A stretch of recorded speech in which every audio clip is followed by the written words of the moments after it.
Be informed, be inspired. Join us for the Pregnancy, Birth and Beyond show. Tune in and listen for both modern and ancient wisdom on all things maternity, parenting and sacred women's business, right here on the Pregnancy, Birth and Beyond show.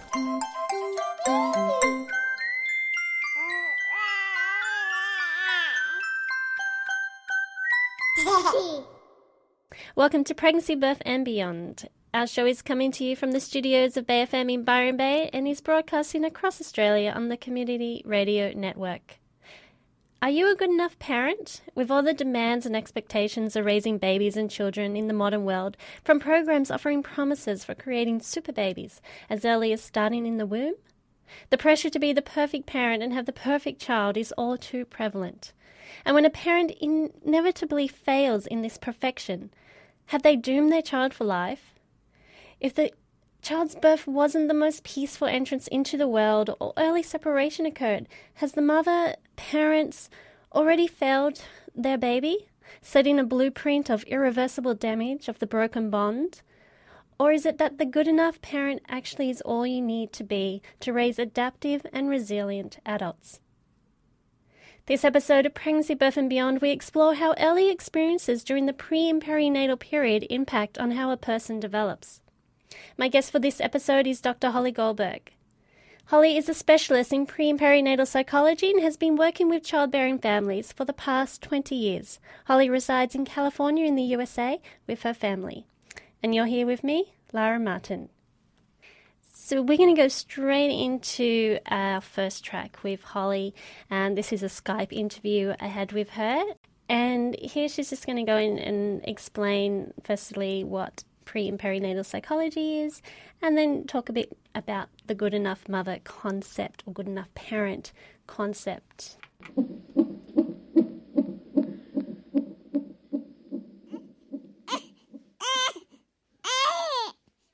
Pre- and perinatal psychology is a discipline that studies the effects of stressful or overwhelming events or circumstances that occur from conception, even possibly preconception, through pregnancy, birth, and often through the first year of the child's development. I always like to start my talks when I'm talking about pre- and perinatal psychology and the implications of how our early experiences impact how we develop, how we form relationships, who we become, who we believe the world is to be, how we believe we can be in the world. I like to always start my talks with the concept of the good enough mother. Many of us are familiar with it. Winnicott came up with this concept in the early 1950s, and what he said is that we as parents, we don't have to be perfect. In fact, there actually is benefit in not being perfect. And our goal is to really just be good enough. And what that means, and to go further into his theory, is that the good enough mother actually, she responds to her baby's needs, her baby's cues, really only 30% of the time. And the other 70%, the mass majority of time, is when she uses her time to repair misattunements, fractures, disruptions to that parent-child bond. And in doing so, she teaches the child how to be resilient, but also how to repair and how to self-regulate and what it means to create a relationship.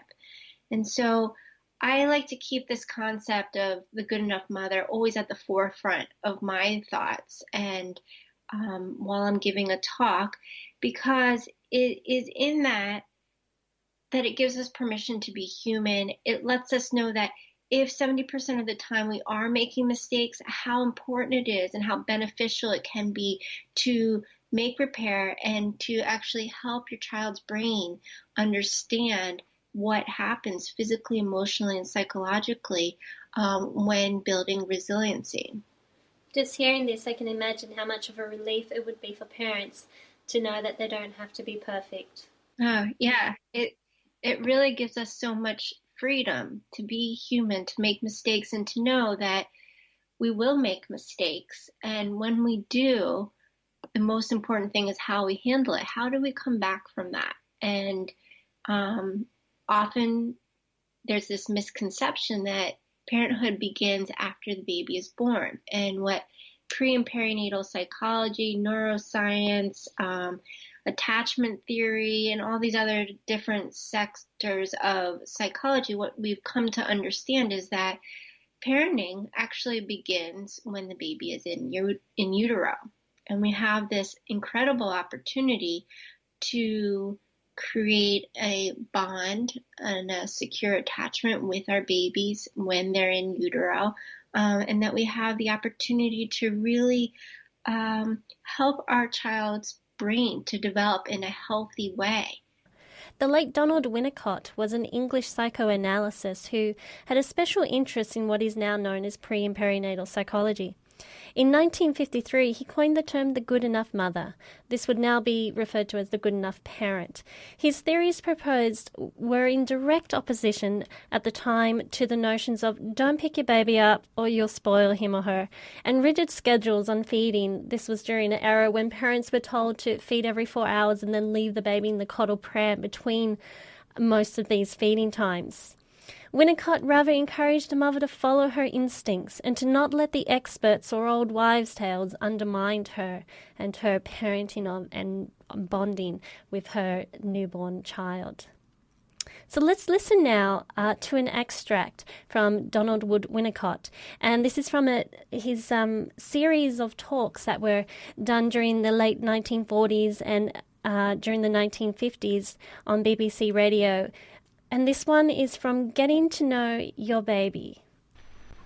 You already know something of your baby's characteristics because of the movements you've learned to expect from him or her inside your womb.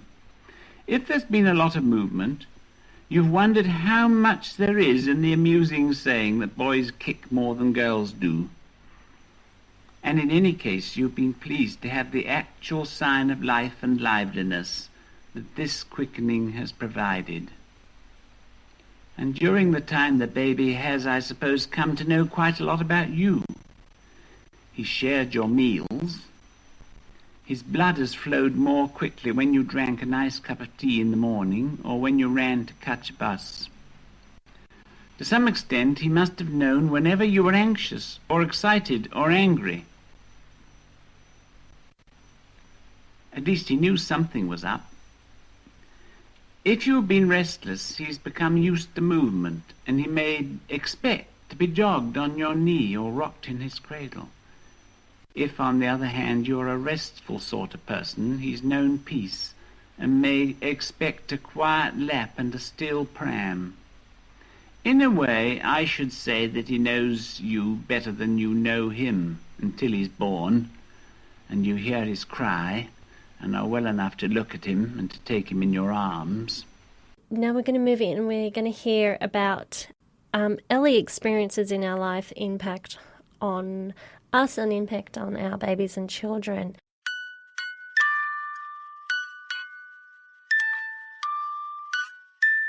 Let me just address the idea of imprints, because imprinting is when an experience is stored in the body, in the mind, and it creates some kind of meaning. There's some meaning that the body is storing from an experience. And one experience will create an imprint if it's traumatic or significant. However, what's usually more significant is when there's a series of similar experiences that are repeated, and it's that repetition of potentially traumatic or positive experiences that makes the most impactful imprinting. And so when we talk about brain development, we know that there is that a fetus has the capacity to feel, to remember, to sense touch,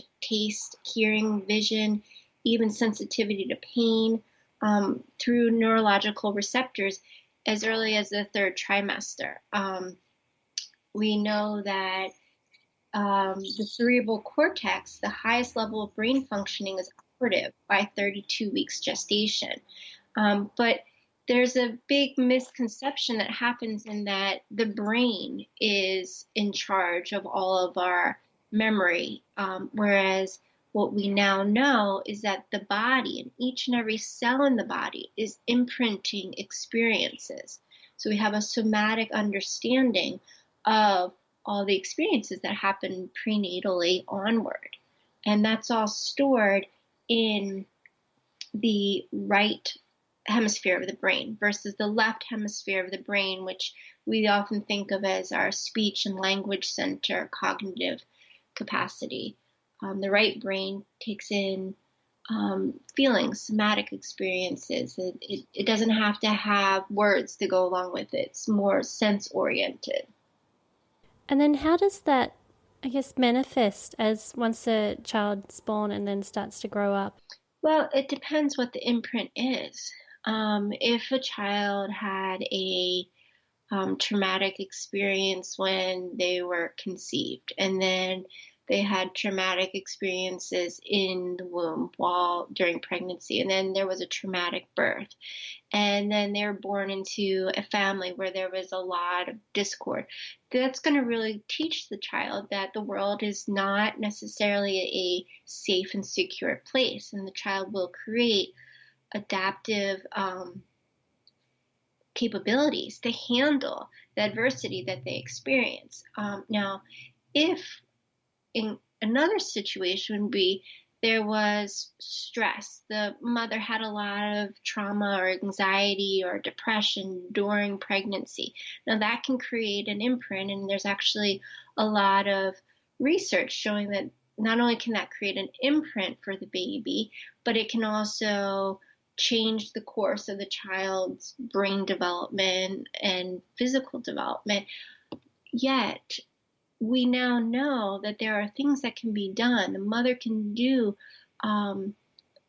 she can help the baby in various ways so that the negative repercussions of those challenging circumstances can be addressed in the moment and not repeated and reinforced, so that the trauma can be healed and repaired in the moment and not continue to create lifelong negative repercussions. I have a book here, The Secret Life of the Unborn Child, and it's by Dr. Thomas Verney. It was written in the 1981. I have an extract here before we go into our next track with Holly. The Shaping of Character, it's called. And it should be clear by now that birth is one of the most profound experiences we undergo. The games we play as children, the entertainment we enjoy as adults, even our sexual interests are in one way or another birth-related. To take one small but very common example, why does a child spend hours rocking gently back and forth on the playground swing? Swinging is not a game or a skill. Children are drawn to swings instinctively because swinging reproduces the gentle swaying motion of the womb. And just a little further on, he says, many of our little idiosyncrasies can be explained in terms of birth. We all know people who, no matter how nasty the weather is, won't wear hats, turtlenecks, sweaters, scarves, or other restrictive clothing around their neck.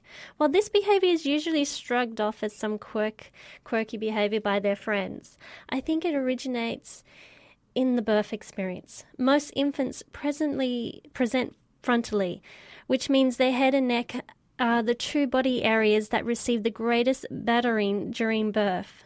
It is not hard to understand how someone who has had a particularly painful delivery might develop an aversion to head and neck wear later on. These kinds of long-term influences are what I had in mind earlier when I said that part of us always looks out at the world through the eyes of the newborn we once were. Birth and prenatal experiences form the foundations of human personality. Everything we become or hope to become, our relationships and with ourselves, our parents, our friends, are all influenced by what happens to us in these two critical periods. I was wondering, reading some of the Secret Life of the Unborn Child and listening to Holly, I was wondering what then? So there's been these, perhaps not a smooth birth, not a easy transition for that baby, for that child.